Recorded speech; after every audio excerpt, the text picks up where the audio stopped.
Hello you guys, I'm Tari and I'm today gonna talk about 5 things you should get before your fursuit arrives. These are actually tips I've come across and things actually I've learned from my own experience.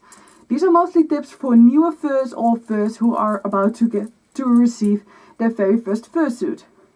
I received many questions because I have a fursuit myself, so I decided, well, why not make a video about it. Number 1. Import fees.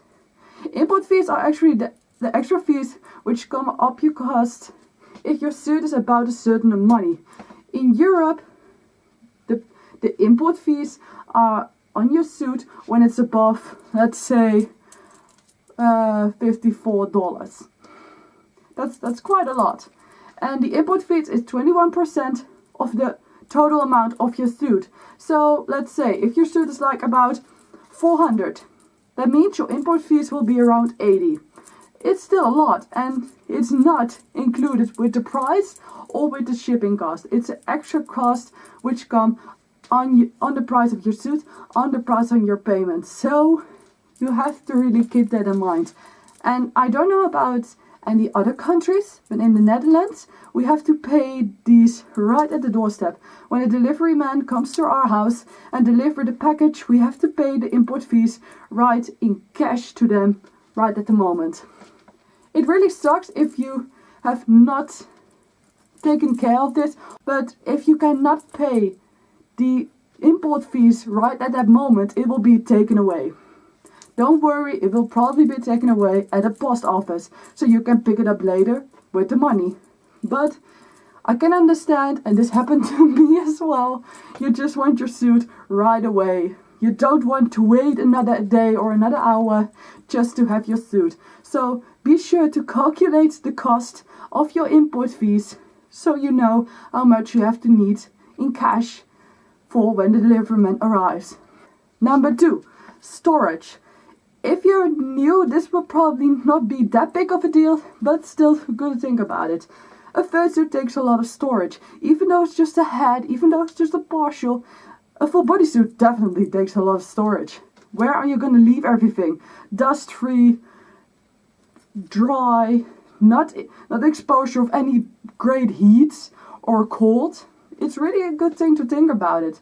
For example, the hats I own, I have them all displayed on a shelf in my room, so they don't get dusty and I can see them every day. I like that.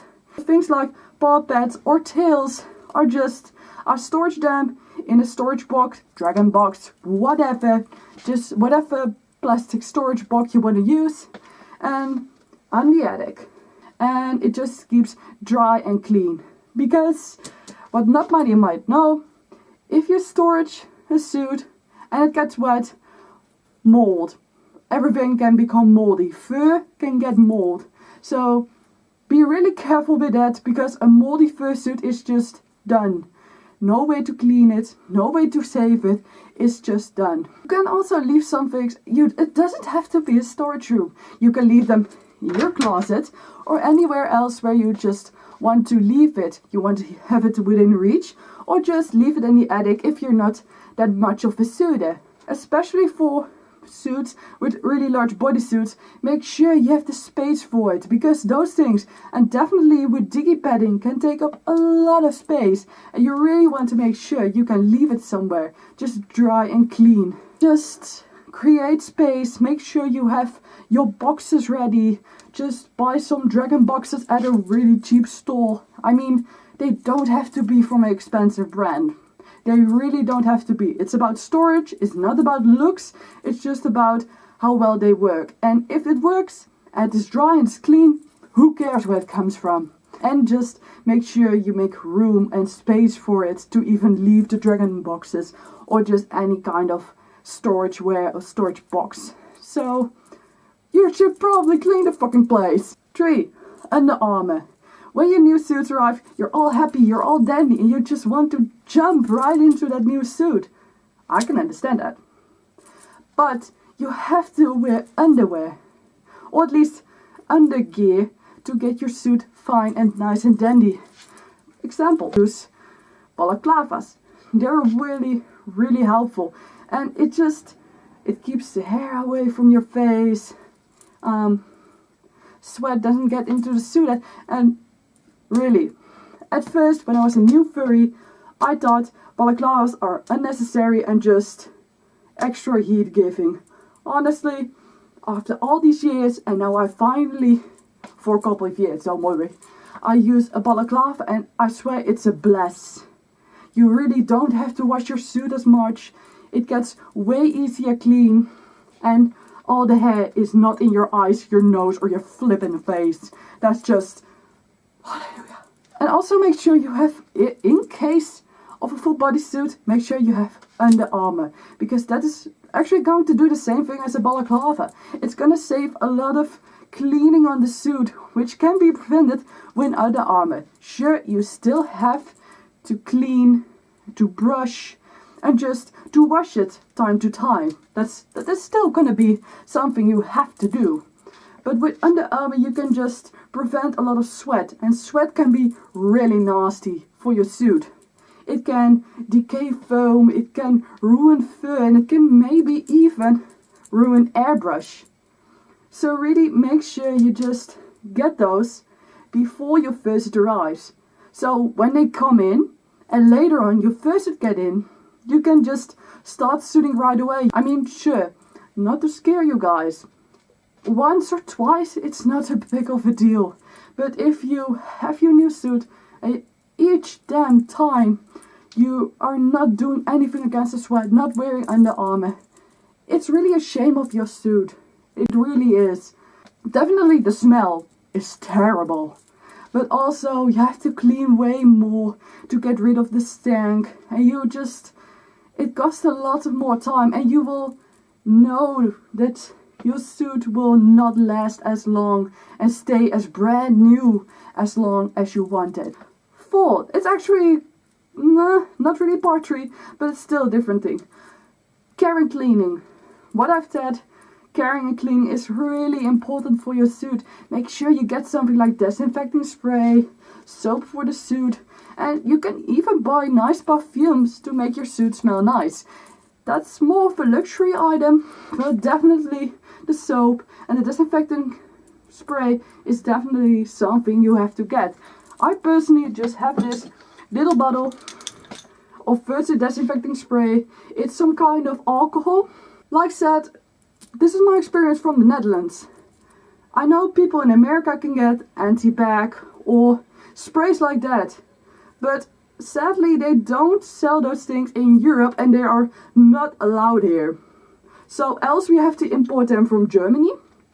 But if you're just not willing to spend so much money on just the infesting spray, you can use this, and to me it works like a charm. It disinfects, it kills the bacteria, and I personally just do this in this tiny bottle, so I can, after every event, after every fur walk, I can just spray my suit right in and it's all clean and fine. So at home I don't have to do as much anymore.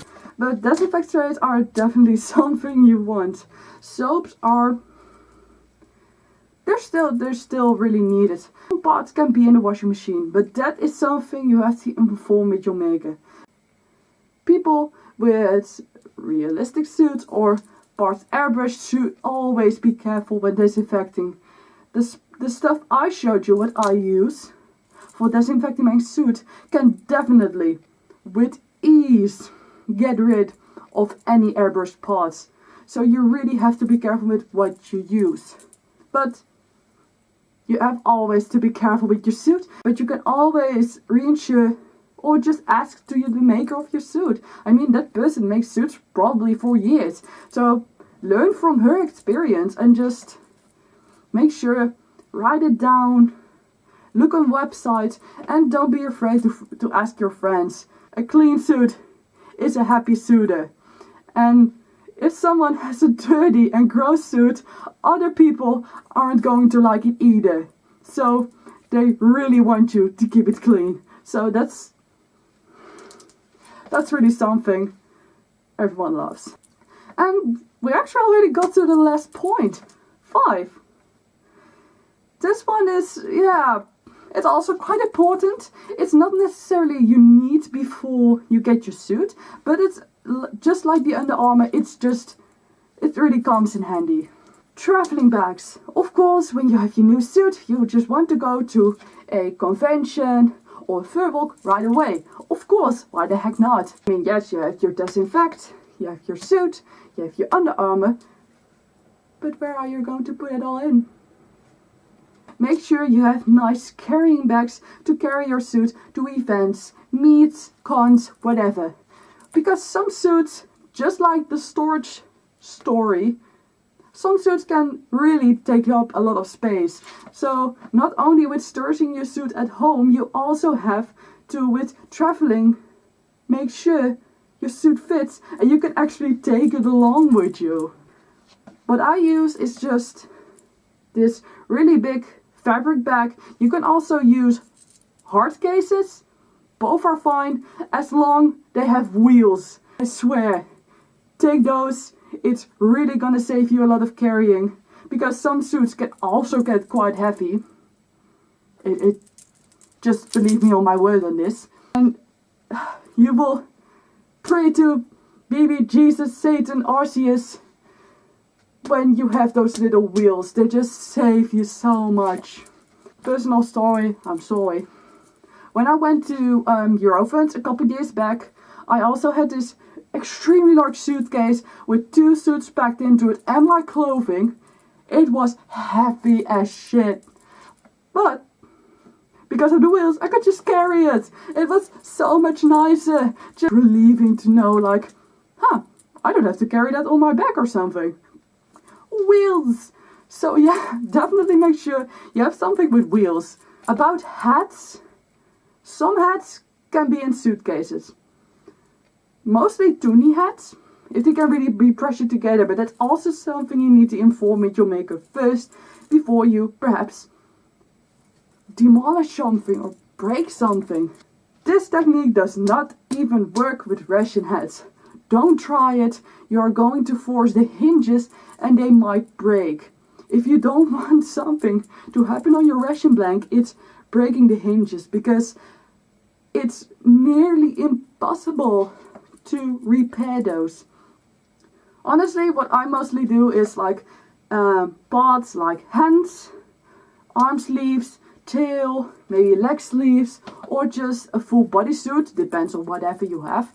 Dicky padding, I put all of that in just a large suitcase, and that all there, all the fabric, I can just fold it to make more space and make more room. And the hats go in separate bags I carry just along with me. But there are also a lot of tutorials, also one on Twitter, on how you can make a fursuit bag head for your fursuit head. It's really awesome. I can put it in the description. Yeah, that's actually pretty much this whole video. I've received a lot of questions about this and I just want to inform you guys about the best ways to do it. Of course, everyone has a different opinion. Everyone has a different suit and a different method of carrying of it. So I cannot speak for everyone and every fucking furry on the world, but I can at least educate the new peeps who are about to receive their first baby. With this, I want to make an end to this video. I hope you learned something. Definitely the new furries out there, maybe even the furries who have been in the fandom for years. That would be nice. Have a nice day. Enjoy your new fursuits. I love to see photos of you and your new babies. And hopefully, some guys see you on a fur meet of convention. Bye.